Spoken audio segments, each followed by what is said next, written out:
Herzlich willkommen zum Franconian & Western Telegramm. Ursprünglich waren die ersten Auslieferungen der Eurodual von Sud-Express für Ende Juli geplant.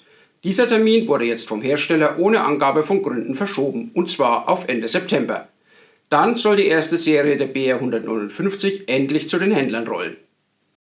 Im Zeitplan liegt hingegen PT Trains, die nicht nur erste Produktionsmuster der Maersk Regenbogen-Container präsentiert haben, sondern darüber hinaus zahlreiche Decals, mit denen man Lkw, Busse und Container weiter verfeinern kann.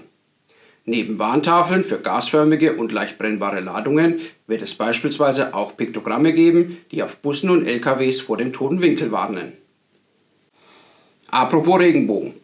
Der von der Deutschen Bahn mit Regenbogenbinde statt dem üblichen verkehrsroten Band auf die Schienen geschickte ICE 3 wurde jetzt von Märklin sowohl für 3 als auch für Zweileiter, dann natürlich unter dem Markennamen Trix, angekündigt. Anders als der grüne Streifen auf den aktuellen ICE, der sich auf die Triebköpfe beschränkt, hat der Railbow ICE den Streifen auch auf den Wagen. Eine eher ungewöhnliche Partnerschaft hat die neue BR 218 der Fahrzeuginstandhaltung Cottbus hervorgebracht. Erstmals in der Geschichte erscheint ein Vorbild und auch ein Modell, das die Logos von sowohl Märklin als auch Pico tragen wird. Das Original, dessen Lackierung die Geschichte des Standortes Cottbus von den Dampflokomotiven bis zum schnellen IC-Verkehr symbolisiert, trägt an der weißen IC-Stirnseite das Logo der Göppinger, an der schwarzen Dampflokseite das der Sonneberger. Beide Hersteller bringen das Modell zusammen auch auf die Modellschiene.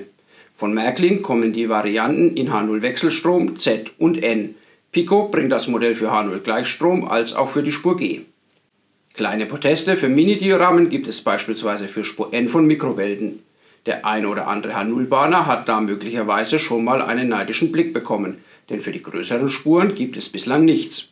Diese Lücke füllt jetzt WW Celix.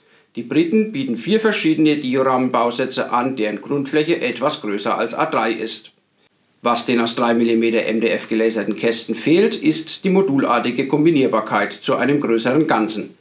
Eine mit dem Rahmen abschließende Deckplatte und vorgelaserte Löcher für die Verbindung wären wünschenswert.